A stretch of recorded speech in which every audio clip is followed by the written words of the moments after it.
This week on The Futurist, Brian Solis. Even when presented with facts and solutions, humanity doesn't want to see it or deal with it. And they'll pretend that it doesn't exist. And so 30 years from now, I feel like we have to Control, Alt, Delete, and reboot humanity. Yeah.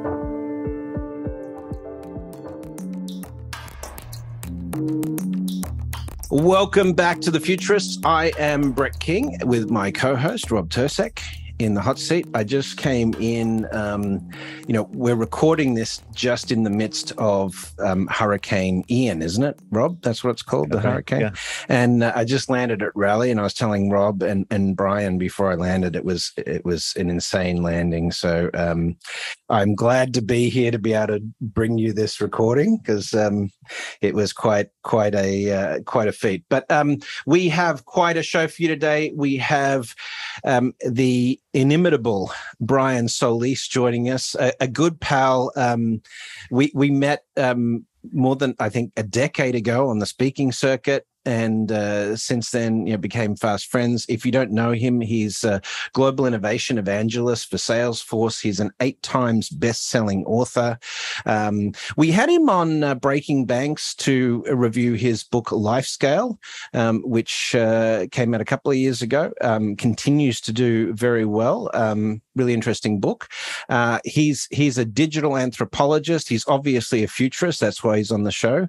You can check out more about Brian on briansolis.com. But Brian, welcome to The Futurists. Wow. Well, it's wonderful to say that I already predicted this a few years back, that it would happen today. It'd be on the show. We will talk about prediction, won't we, Rob? We do talk about that. And some futurists don't like to do predictions, and they dance around it and say forecasting. And that's some don't like forecasting. We had someone on who said, "I don't do forecasts." Exactly. And I'm like, what exactly? Or scenario planning. Yeah, but right. That is at the heart of futurism, is being able to sort of at least say where the where things are going, and you have to make some form of guesstimates or prediction. Although it is, as you rightly point out, scenario building and so forth. Yeah. What's it like? You were a free spirit out on the road. You got your books and you're on the speaking circuit, and now you're working for Salesforce. Admittedly, quite a dynamic, innovative organization. But how has it been? Sort of being hemmed in, I guess, or is that accurate? I don't know. Coming from a free spirit, an entrepreneur, and one of the world's most foremost thought leaders in a variety of subjects, and also authors. I mean, I get where you're coming from. What basically you could have asked in another way. What made you go inside of a corporate gig? Yeah. I probably joined the only organization that I could have imagined joining. It is rightly so an innovative company, but it's also one that's living its mantra of business is the greatest catalyst for change, or could be. Mark Benioff is certainly, of all of the leaders out there whom we look to or quote often or cite often, he's the real deal, and he's trying to build a better future. He puts his money towards that better future. He's really all about sustainability and empowerment and diversity and inclusion, and it's a pretty special place to be. Plus, it's a role that was created for me. Yeah, Brian, for our listeners who aren't familiar, do you mind sharing with us exactly what it is that Salesforce does? Because we hear the term sales automation. What does that really mean in practice? What is it that Salesforce makes? For sure. Well, if you look us up, by the ticker symbol, it's CRM. And that is it. Customer relationship management. It's basically the platform for your business. It's the integration of all the data, all the customer data across the organization. So whether it's marketing, sales, service, commerce, and then the ability, barring your own operational infrastructure, which we can also help change. The technology itself allows you to move at the speed of the customer, have insights at the speed of the customer, be able to personalize the speed of the customer across all of those departments. And then you add AI automation, things like Einstein within that mix, and you really get this single view of a customer whom you could not only just personalize that engagement, deliver the type of personal services that they start to expect. So essentially, it's like an operating system for your business. That's just like the 10-second or less. Yeah, no, that's definition. good. That's helpful, because I think like the problem that it solves, like 20 years ago, big organizations were quite aware that inside of their company, they had a lot of employees who had a lot of knowledge about customers, but all that knowledge was stuck in their heads. So there was no way for them to left when they left the organization. Yeah, that's the other problem is when they switched to a new job, that knowledge walked out the door. And so companies were trying all sorts of arcane things, like cobbling together intranets to try to get people to like post their contacts and share their leads, which of course salespeople are going to be resistant to quite naturally. But it seems like Salesforce has actually solved that problem. And that's a pretty big problem. It's basically like institutional memory and awareness for an organization that otherwise is all just, in the heads of the employees.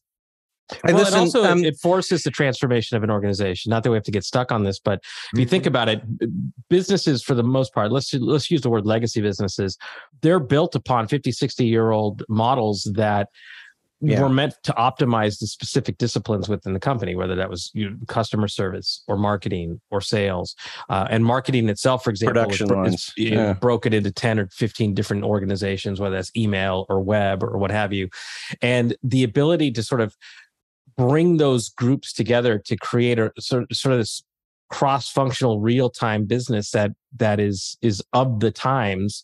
That's what this is also about. So it's part software, but it's also part business transformation. And that's where I live, is working with C-suites of companies to help them not just see what technology can do for them, but what technology allows for them to do differently. And awesome.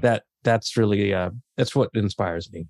Before we jump into the full-on futurist conversation, we have a bit of a thing we're trying out here, which is we like to look at some of the future-focused stuff in the news. Did you find anything this week of interest, Rob? Oh, yeah, I've got a couple news items. Let's do the news. Okay, so these are developments that we're going to keep track of on the Futurists. There's always a few topics that we come back to. They seem to be recurring topics for us. And one you brought up already, Brett, which is climate. It seems like not a week can go by without one of the futurists on our show bringing up the concept of climate change. It's been a year of, heat waves, floods, other kinds of fun. Out here in California, fires, as always. It's like a new season, the fire season. And Hurricane Ian is in the news today all over the place because in the words of Wired magazine, which is a great article, they talk about it as a message from the future. In other words, this is the kind of storm we can expect to see more and more in the future as the water temperature increases. That increases the force and the volatility of the storms. And in addition to that, the currents are moving north. The heat is moving north. So actually, we're going to start to see more and more hurricanes forming off the east coast of the United States. So that portends some real serious trouble in the future. And in that article, they have a really interesting quote from a climatologist who says that we can no longer consider these natural disasters. They're going to have to be reclassified as man-made disasters because humans aren't taking any effort. Like we're still building. We have this notion of like rebuild on the coast, rebuild, restore everything that was wiped out. And he's saying that that's not going to hold. We're going to stop doing that eventually. So that's story number one. Sorry, Brett, you were about to say? I didn't mean to step on you. No. I just think that's. Brian, I think we should reframe it like that. Yeah, it's a powerful story. It's in Wired. I recommend you check it out. It's Hurricane Ian is a message from the future. The second point is that Google made a pretty big announcement. As you may be aware, Google has been cutting back on spending, like many big tech companies, since the downturn at the beginning of this year. And this week, they did quite a surprising thing. They shut down Google Stadia. Google Stadia was an innovative project, a streaming game platform, basically a game platform without any hardware. And novel idea, and it wasn't unsuccessful. They kind of have a rough launch in 2019, but it had been going along, and they actually had users, and it seemed like it was going fine. But apparently, Google higher up in the organization decided they could no longer afford to pay for the service. And they just chopped it with really no notice. So the Google has said they're going to make good on any consumers that spent money on hardware. They're going to reimburse them. That's cool. or for game purchases that they made. But the big issue here is that there are a lot of game developers that signed up for this service, and they have been investing a lot of effort and time in building games. If you're familiar with the game industry, you'll know that game developers don't really invest money; they invest time. That's what they have. That's the resource they have to invest. And so when they bet on your platform, they're betting with their scarce resource, time. And now there are a lot of disappointed developers who have been working hard to build games to Stadia specifications at Google's request. And these people are now going to be out of an outlet, completely cut off from customers and revenue. It's very unclear, and it has been handled very, very poorly. One of the points that was raised, which I think is really noteworthy, as you'll know, I'm a huge fan of the concept of dematerialization and the idea of replacing physical stuff with software. So this was an interesting experiment to me. When a dematerialized service goes out of business, what goes with it isn't just the service, but the content. And so it looks like there's a bunch of games that are going to be taken offline and they'll be gone for good. So that's Google Stadia, big change, sort of an abrupt change from Google this week. The last one is one that I'm most excited by, and we're definitely going to drill deeper into this topic, which is about AI-assisted art generation. It's been a lively topic for the last few months, first with the introduction of DALL-E 2, the second edition of OpenAI's software, AI-driven software that'll develop images for you based on a text input. So basically, you type in keyword prompts, and it generates an image. A couple of months ago, an alternative AI was introduced called Mid-Journey, which quite a few artists gravitated towards, and there's quite a lot of innovation. If you search it on the web, you'll see a lot of great innovation around Mid-Journey. And then just over a month ago, another one was introduced called Stable Diffusion. And Stable Diffusion is actually provided as open source, free of charge software that you can download. And as a result, in the last month, there has been a phenomenal number of innovations introduced on that platform. It's breathtaking because it's breaking every day. There's new news. But people are using Stable Diffusion in a number of unexpected ways. And I guess the point here is, for a long time, people thought that creative work, creative services were something that would be immune to automation. And what we're seeing now in this summer is that myth has been dismantled. It's not just GPT-3, which can write compelling copy, and of course GPT-4, which will probably be coming soon, and will probably be able to generate copy akin to what you get from a copywriter. It's going to be indistinguishable from human copy. But now you're starting to see artwork by AI generators that is akin to artwork that could be done by a human artist. Again, these are early generation; they're going to improve over time. But I guess the point I'm making here is that just in the last couple of weeks, we've seen tremendous amounts of innovation and improvement. Now, just this week, there's been an announcement of 3 new services. One where you can simply text in and it'll generate a 3D item for you. So they're now using the same concept to generate 3-dimensional objects, which will be quite useful if the metaverse actually comes to pass. Another version will generate 3D animation. And a third, which was introduced by Meta, formerly Facebook, it's called Make a Video. And you can just type a text description and it will generate a video. So you can type in a description that says, show me an astronaut riding a horse on the surface of Mars, and it will generate that video for you. As goofy as that idea sounds, there's something here that's linked, in my mind, to the advent of desktop publishing, believe it or not, in the late 1990s. Where the first wave of innovation that came from desktop publishing was a bunch of truly awful yard sale signs and restaurant posters and stuff that were just terrible. Like people with zero talent whatsoever were able to generate a printed thing that looked, I guess okay, but it was really poorly designed. But really quickly after that, we saw design break through to a new level where a report or a document that you would produce actually had to be presented at a certain level. There's an expectation, even a PowerPoint presentation. I think something similar is going to happen with clip art. You're going to start to see people adopt AI-generated imagery and possibly video across the board. So those are 3 breaking stories from the future. We'll be covering the last one for sure in the very near future. So let me kick this off, Brian, with asking you a fairly simple question. When did you know you were a futurist? When did you know that this is what you wanted to do, to talk about the future? It wasn't a choice, to be honest. It was just sort of a necessity. I came up in Silicon Valley, right? That's where talking about the future is part of your calling card. Every sentence begins with imagine if. So I guess it was just sort of by by proximity. But the difference is that in the mid 1990s, with the rise of, I was there for the shift between hardware and software in Silicon Valley. And what really inspired me was most people there get caught up in the tech, and it's still the case. I was more fascinated with market development and adoption, and I was really inspired by Jeffrey Moore's Crossing the Chasm, and realized that part of those baton passes from early adopters to mass market majority was the humanization of that story. So the ability to sort of take that tech and play it out immediately and over time, and what those scenarios could look like in the day-to-day aspects of whomever our stakeholder was, whether it's a business, customer, or consumer. That discipline, I guess you could call a practice of futurism. And it was then that practice, I didn't call it a futurist or futurism, but that practice was honed in that time, and still continues to this day. I like that. That's like practical futurism or applied futurism to solve a problem. And I really like that. That's really consistent with the approach we're taking on this show.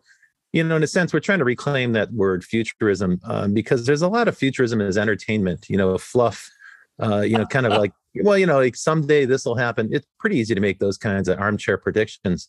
But Brett and I have been trying to drill a little deeper and say, okay, well, how do you pin that prediction down, or how do you, relate that forecast to trends that are actually happening that we can identify today? What are the telltale signs that it's going to come true, and so forth? And what you're describing is that you're doing that in the context of a real business.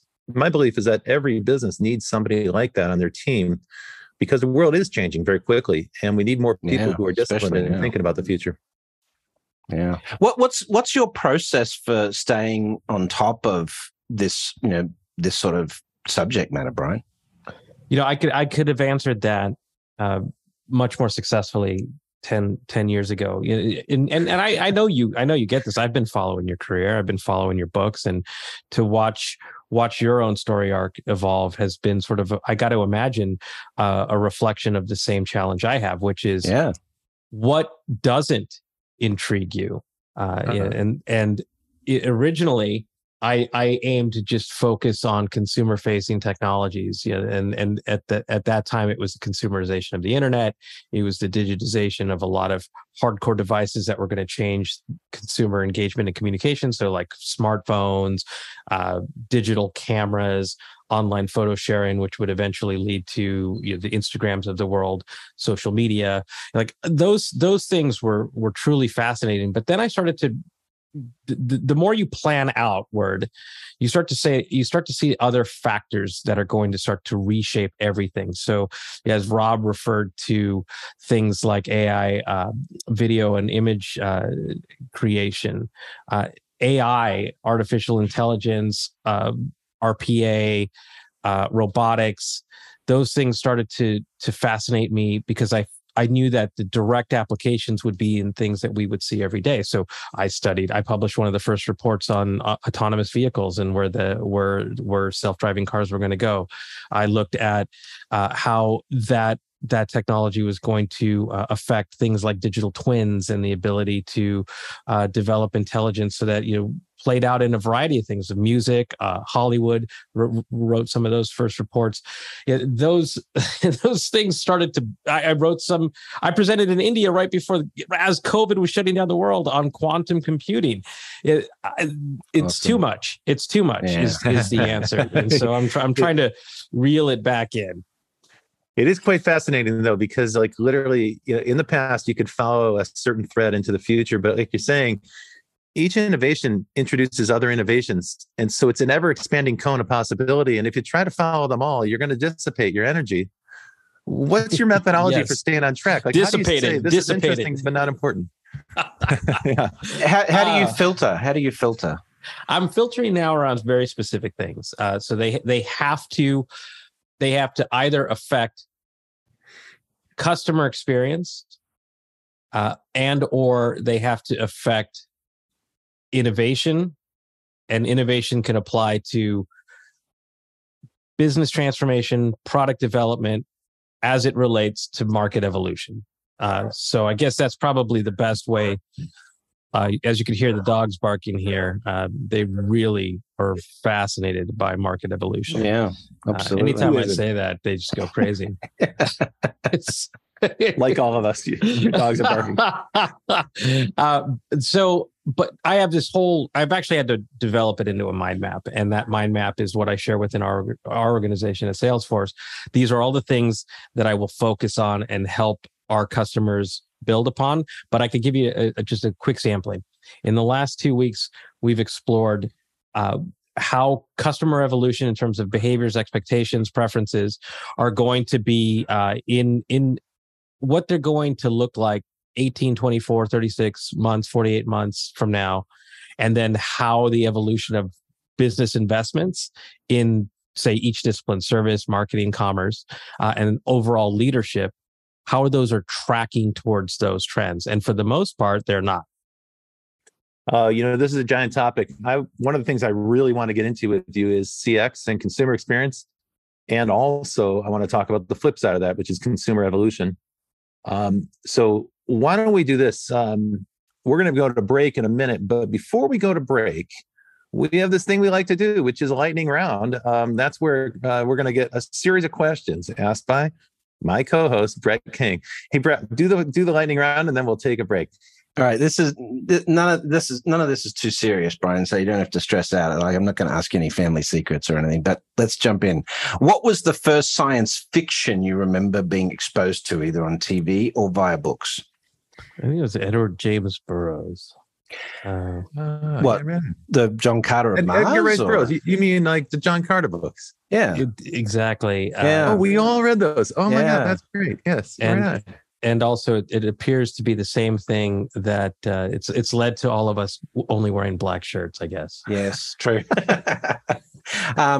Although I do have, I don't know if you can see that, I've got the Mars thing on here, but look at that. Yeah. Name a futurist that has influenced you and why. Peter Schwartz. Yeah, he's our chief futurist in residence here at Salesforce, and I believe it or not, I was introduced to his work in the nerdiest of ways, which was Minority Report, and understanding. I really was fascinated by how someone could see so accurately what I just believed everything that he envisioned was right on track. But he's also cool. One of the most approachable scenario planners ever. He makes everything that's so complicated seem so tangible. And I guess we're going to have to get him on the show. Yeah. His book is incredibly practical as well. You can use it as a handbook for doing scenario planning. Awesome. So what do you think is the best prediction or forecast a futurist has ever made? My goodness. That's a tough one, actually. I'll have to get back to you on that one. I don't really know. What science fiction story or future world vision is most representative of the future? Hey, Brett, let me come back to that last one. Your book Augmented was, I thought, really right on. Because thank you. You had made the leap from I forgot banking. What iteration of the future banks you were on, and I know I wasn't the only one that felt that, because didn't that book get optioned? It did. Yeah, we're producing a TV show out in New Zealand right now on it. So yeah, awesome. Thank you, dude. That's really nice of you to say. And what future tech? And we'll get into this a little bit more in the second half. But what future technology do you most hope for? Digital humans and digital twinning. I'm really and I'll be super fast with this answer. I was originally inspired by the idea that you could feed the right engines and algorithms notes and sound bites and thoughts and answers and decisions from loved ones. So after they pass it, you could keep their sort of the idea of them alive. But I've been doing work with companies like Soul Machines, and we've been out of New Zealand, right? And doing all kinds of really cool experiments. And the That's number cool. one thing that when people think about digital humans or robots is that it's going to replace human beings. And I see it as being augmented, pun intended, to actually do some awesome stuff together. Awesome. Well, that's great. So listen, after the break, we want to dive into a little bit more detail about some of the issues that you're passionate about, and where you think humanity is going, and what we can do about it, what each of us can do about it. But before that, let's take a quick break. You're listening to The Futurists with Rob Tercek and myself, Brett King, and our guest for this week is Brian Solis. We'll be right back after these words from our sponsors. Provoke Media is proud to sponsor, produce, and support the Futurist podcast. Provoke.fm is a global podcast network and content creation company with the world's leading fintech podcast and radio show, Breaking Banks. And of course, its spin-off podcasts, Breaking Banks Europe, Breaking Banks Asia Pacific, and the FinTech 5. But we also produce the official Finovate podcast, Tech on Reg, Emerge Everywhere, the podcast of the Financial Health Network, and Next Gen Banker. For information about all our podcasts, go to provoke.fm or check out Breaking Banks, the world's #1 fintech podcast and radio show.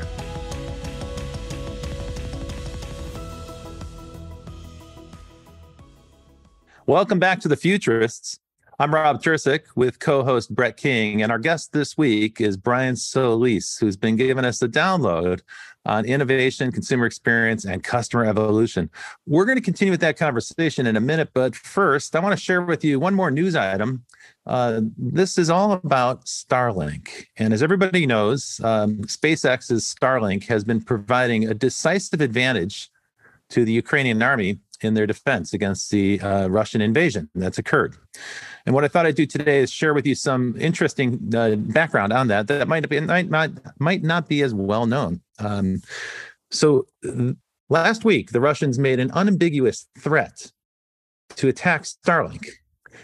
This happened in the context of the United Nations Open-Ended Working Group, which is a group that meets in Switzerland, and they're working on reducing space-based threats, including the militarization of space. And Russia's emissary to that group, representative there, is a person named Konstantin Vorontsov, who's a member of the Russian Foreign Ministry. And he released this interesting statement that caught my eye, and I thought I'd drill into it a little bit further today on The Futurists. He said, we reiterate our concern about the realization of policies aimed at the placement of weapons in outer space and the use of outer space for military purposes. And he made the claim in that report that Russia has always been very peaceful in its approach to space. And he wanted to add this piece. This is what stood out. We would like to underline an extremely dangerous trend that goes beyond the harmless use of outer space technologies and has become apparent during the events in Ukraine, namely the use by the United States and its allies of elements of civilian, including commercial infrastructure in outer space for military purposes. Quasi-civilian infrastructure may become a legitimate target for retaliation. Wow. This is an unambiguous threat Wow. to Starlink. And everyone immediately responded by saying, are they suggesting that they're actually going to attack Starlink with some sort of missile attack? And They have space-based weapons, yeah. Yeah, I'll tell you what Elon Musk had to say about that, but hold on, because there's a little bit more to the story. So critics heard this, and we're very quick to point out that Russia's being kind of hypocritical here, because in November of last year, Russia tested an anti-satellite attack by firing a missile at one of their own out-of-commission satellites. And this was disastrous. And it also took the world by surprise. It caused the astronauts on the space station, they had to retreat into the shelter, into their rescue vehicles. And the U.S. State Department spokesman issued a statement that said that so far, Russia's test of blowing up the satellite generated 1,500 pieces of trackable orbital debris and hundreds of thousands of pieces of smaller orbital debris that now threaten the interests of all nations. Because all those little pieces, when you're moving at the speed of a rocket, that's like a ballistic. This is the plot of Gravity, right? Exactly right. So for those who are listening, I thought it'd be useful to summarize a little bit how Starlink is being used in the Ukraine. There are more than 11,000 Starlink stations. The downlink is actually based in Poland for security reasons. But this gives the Ukraine the ability to maintain contact with their forces who are in the field. It's important for people to know that previous to the war's start, Ukraine was using Viasat for this service, for their military communications, which is also what the United States uses for military communication. It's a private satellite system that runs military communications. However, the Russians hacked Viasat a day before their attack in the Ukraine and disabled all the Ukrainian communications. That was part of their lightning strike strategy.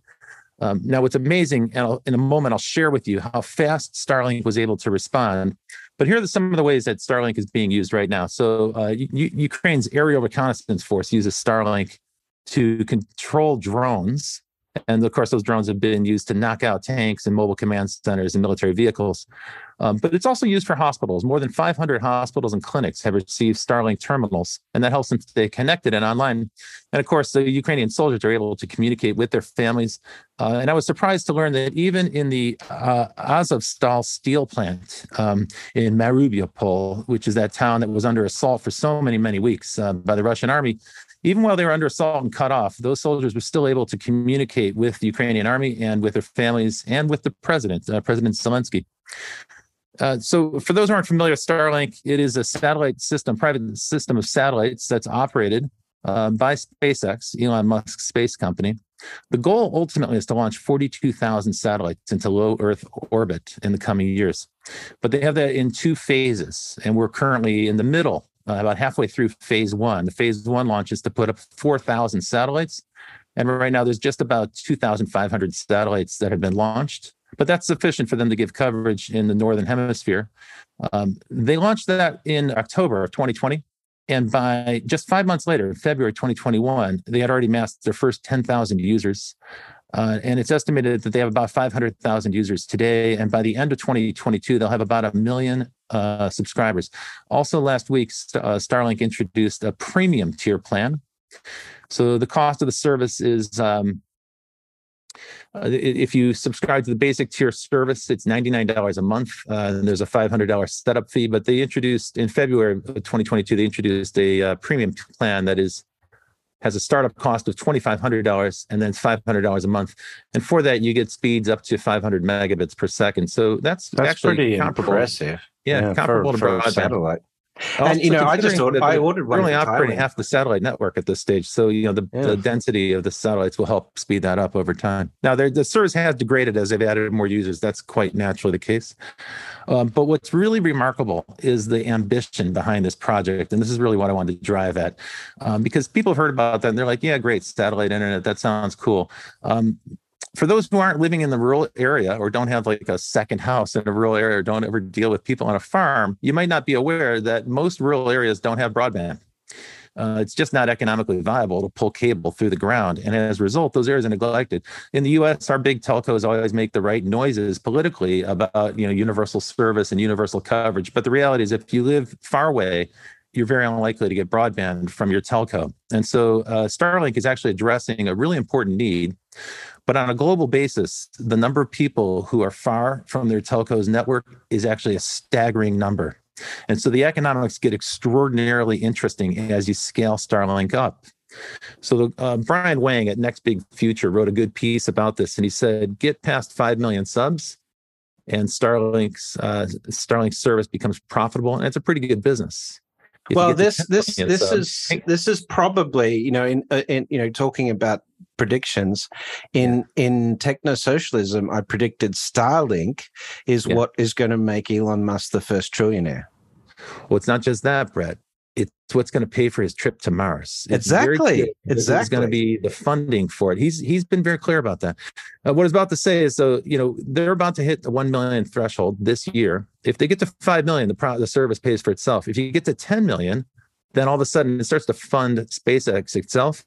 And at beyond 20 million subscribers, Starlink is printing money, because once you've got the satellites in space and that fixed cost is covered, then it's just a matter of keeping the satellites refreshed. And so I won't take you through all the economics, but this is all still generation 1. There's a generation 2 launch coming, right? So Gen 1 is just 4,000 satellites. And they're going to use the Starship to launch the That's generation exactly right. 2 So his satellites. cost of launching goes down with the Starship. And of course, Starlink pays for the development of the Starship. This is all like perfectly logical.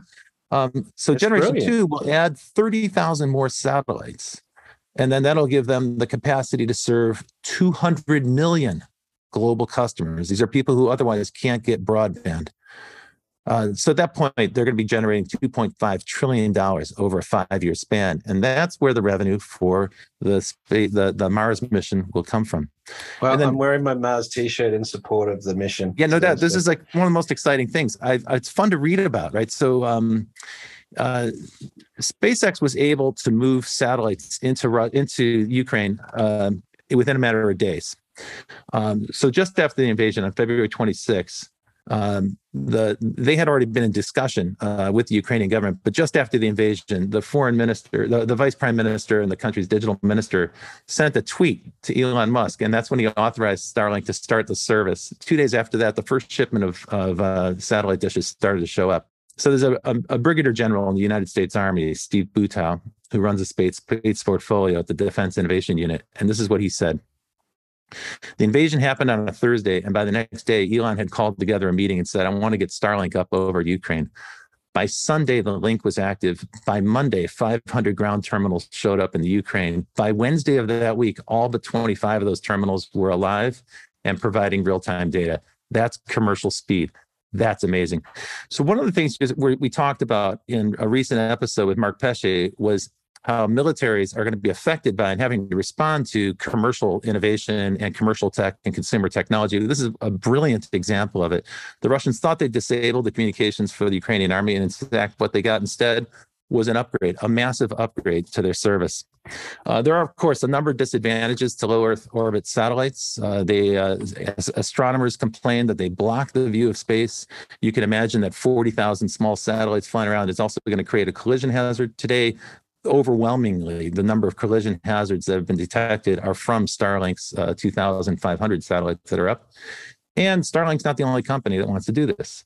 Jeff Bezos' Blue Origin also has an intention of doing something quite similar. And the Chinese government, Kuiper network, yeah. That's right. And the Chinese government has also indicated that they wish to launch such a thing. Last thing, though, you might wonder, well, okay, how did Elon Musk respond to this unambiguous threat from the Russian government? And here's his quote from an interview in Business Insider. Elon Musk said, "It was interesting to view the Russian anti-satellite demonstration a few months ago in the context of this conflict, because that caused a lot of strife for satellite operators, and it even had some danger for the space station where there are Russian cosmonauts. So why did they do that? It was a message sent in advance of the Ukraine invasion. If you attempt to take out Starlink, this is not going to be easy because there are 2,000 satellites. So that means an awful lot of anti-satellite missiles.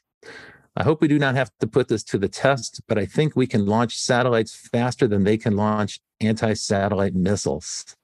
So that's Elon Musk and a little view of the Starlink program and its effectiveness in the Ukraine. And of course, we'll be using them on T-Mobile handsets as well. And, Apple iPhones are now satellite capable. So the people with RVs have them. They just installed and them cruise ships now. They've done a cruise ship edition. So pretty amazing. That's right. Yeah. All right, Brian, let's jump back in.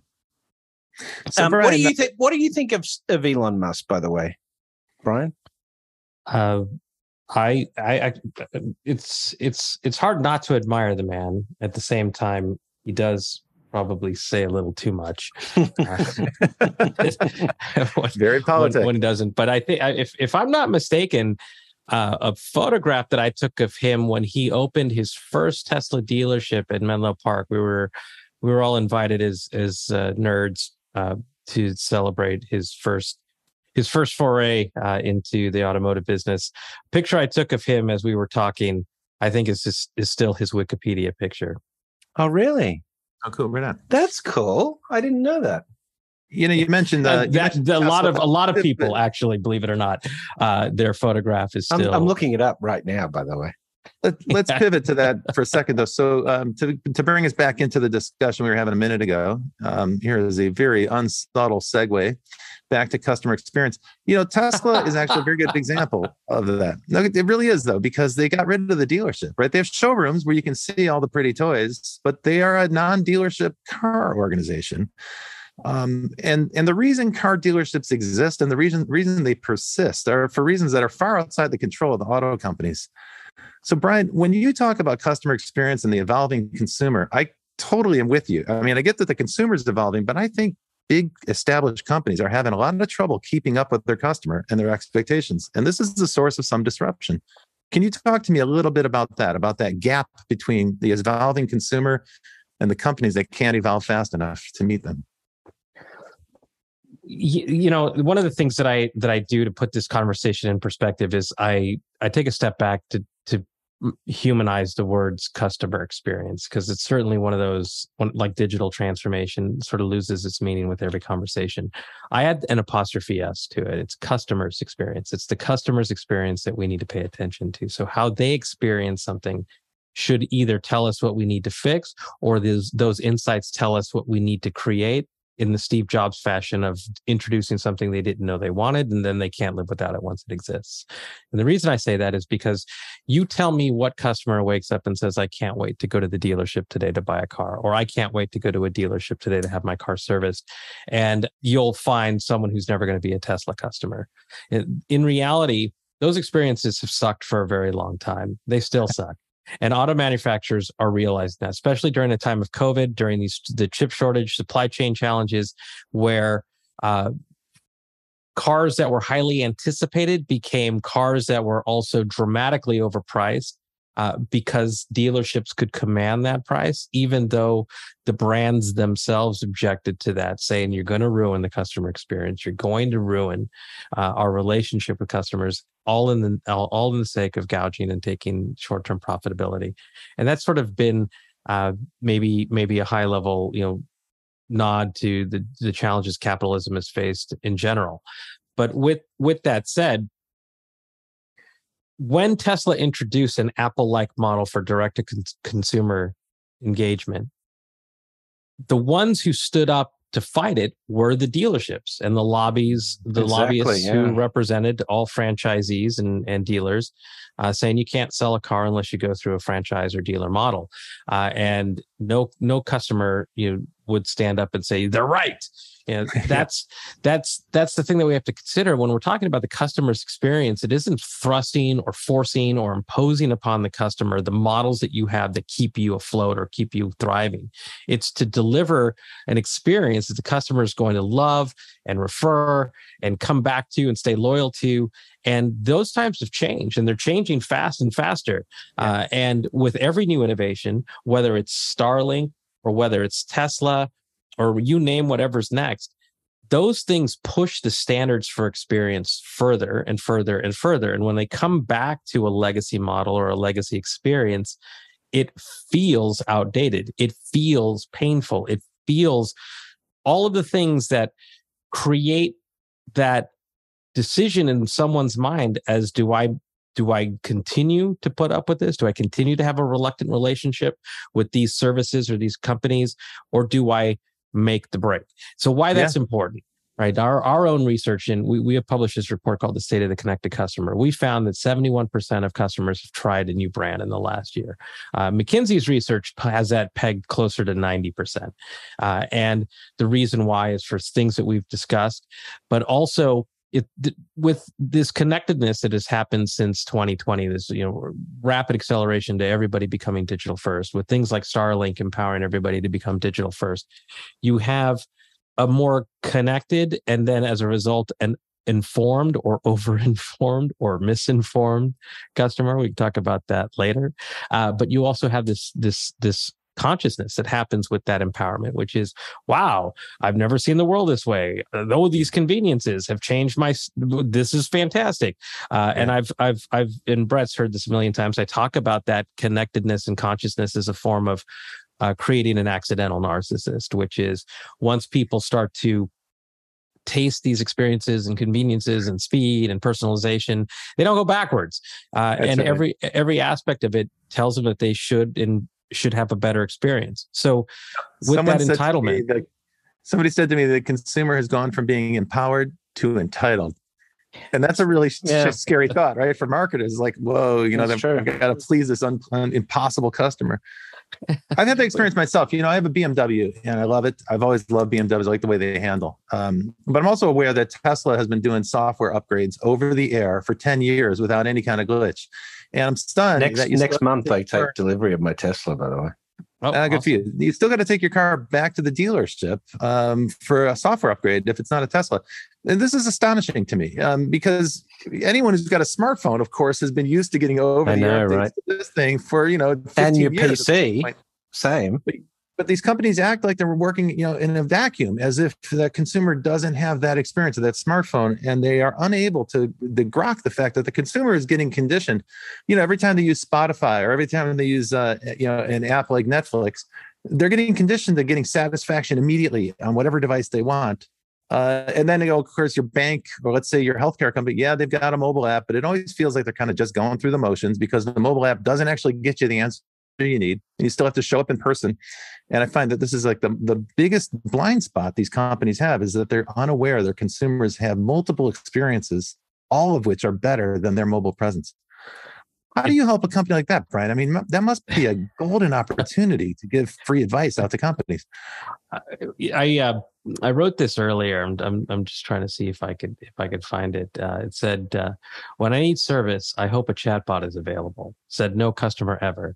It's this idea that chatbots or service or product innovation or service innovation aren't the failure of technology. It's a breakdown in approach and design, right? It's this mindset, this fixed mindset that tries to take what exists and sort of build upon it to drive greater profitability. Exactly. To feed stakeholder value or shareholder value, and to not necessarily create the type of new value that truly defines what innovation is all about.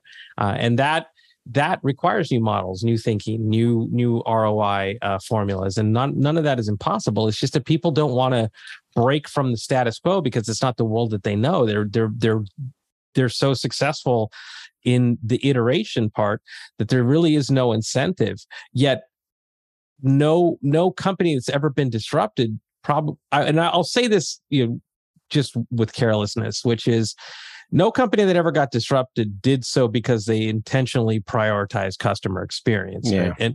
And I'm sure there'll be examples of companies that probably over-indexed on innovation and not enough on business model innovation. But with that said, look at every company that is historically regarded as like that cautious tale. Let's look at Blockbuster, right? And the story that Blockbuster had the opportunity to acquire Netflix. I always tell the story like, well, that story doesn't quite put it correctly. Even if Blockbuster acquired Netflix, both would still be dead today, because the people in charge weren't true visionaries for that customer's experience and how technology was going to unlock new value now and over time, especially as markets evolve.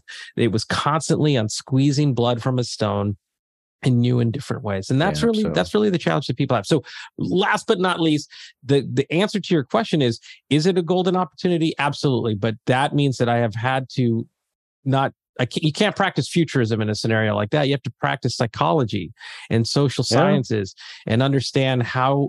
No one wants to be told. There's a lot of that to futurism, though. There is. You've got to anticipate human behavior, and when you're looking at trends and which trends are going to impact, you are looking at how humans behave and respond historically and so forth. Yeah, we had two futurists on the show who talked about psychology and communication, particularly around people who've got a lot of resistance. Some people just aren't psychologically ready for the information, and if you confront them with it, they're going to push back.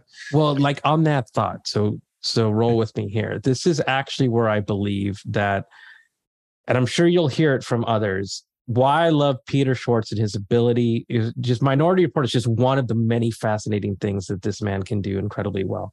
It was about storytelling, and storytelling is the best storytelling. I'm influenced by the art of storyboarding, which I learned from a Pixar storyboard artist and a Disney storyboard artist. I guess they're one and the same, but in that the psychology of it isn't how you tell the story, it's how believable the story is and how relatable the characters become. So as you're telling that story about the future to someone who doesn't want to see it or can't see it or is biased against it, the story has to become, how does that person need to hear it in order for them to rise to the opportunity to do the right thing?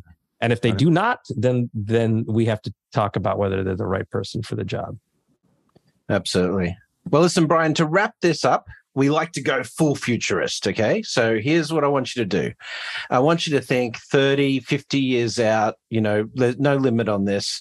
What is the greatest innovation that you hope for or look forward to for the future that's going to change the world or change humanity? I would have said that that we would have had quantum computing in full effect, and that the idea of predictions would have shifted into this relationship between predictions and solutions that quantum would allow us to solve for. But I think the other thing that makes this answer difficult is that movie Don't Look Up. And that even when presented with facts and solutions, humanity doesn't want to see it or deal with it. And they'll pretend it doesn't exist. And so 30 years from now, I feel like we have to Control Alt Delete and reboot humanity. Yeah. I agree. Because otherwise that answer is not going to matter. There's definitely a philosophical change needed, right?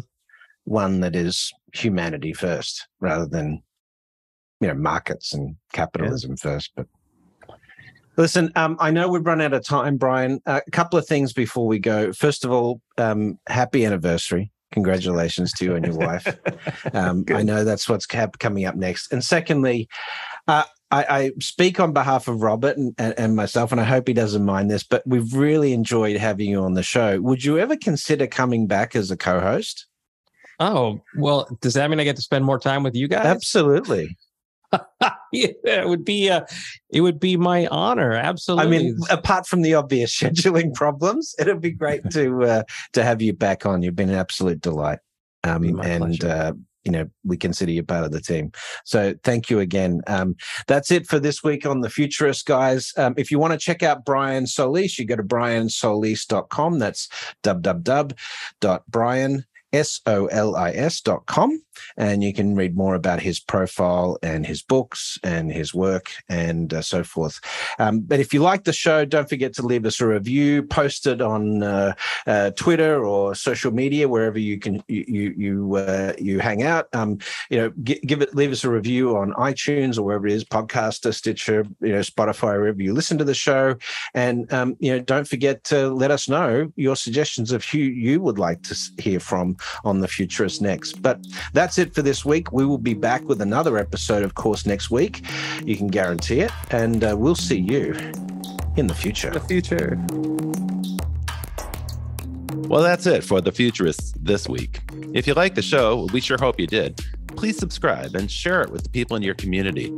And don't forget to leave us a 5-star review. That really helps other people find the show. And you can ping us anytime on Instagram and Twitter at Futurist Podcast for the folks that you'd like to see on the show or the questions that you'd like us to ask. Thanks for joining. And as always, we'll see you in the future.